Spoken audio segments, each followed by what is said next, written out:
If you knew that you were walking to hell with the things that you're doing in your life, I would hope or I would think that you would change something in order to alter your eternal destination.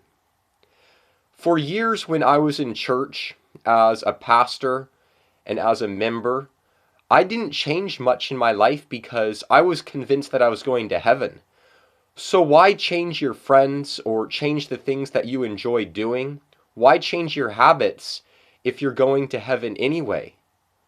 But when Jesus started coming to me and showing me that I was actually on my way to hell, that is when I made an effort to start changing. Most people in the world are lost. People are not deliberately going to hell, although there are some that just don't care. But for most of us that are on our way to hell, we're going there because we think that we're doing good enough to go to heaven. You don't have to go to Africa to find people that are lost. Look no farther than your local church, in your local town, or your local city. Most people there are convinced that they're pretty good.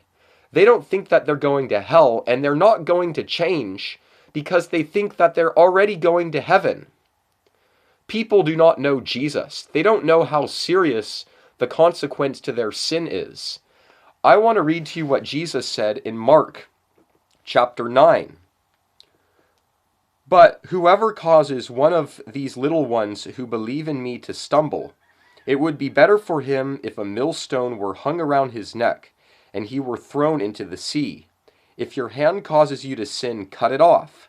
It is better for you to enter into life maimed, rather than having two hands go to hell, into the fire that shall never be quenched, where their worm does not die, and the fire is not quenched. And if your foot causes you to sin, cut it off.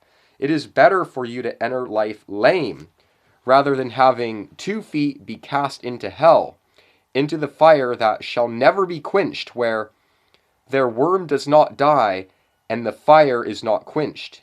And if your eye causes you to sin, pluck it out.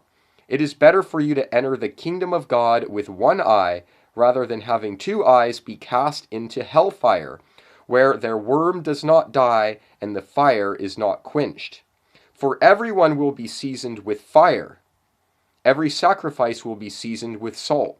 Salt is good, but if the salt loses its flavor, how will you season it?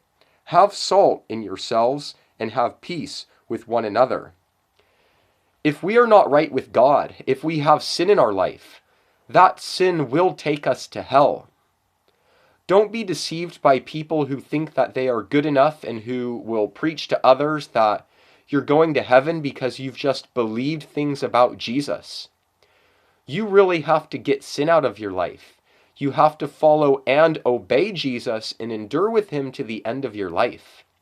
Don't believe the easy gospel. Believe the words of Jesus. Hell is real, Jesus and his words are real, and you need to actually follow him and obey him.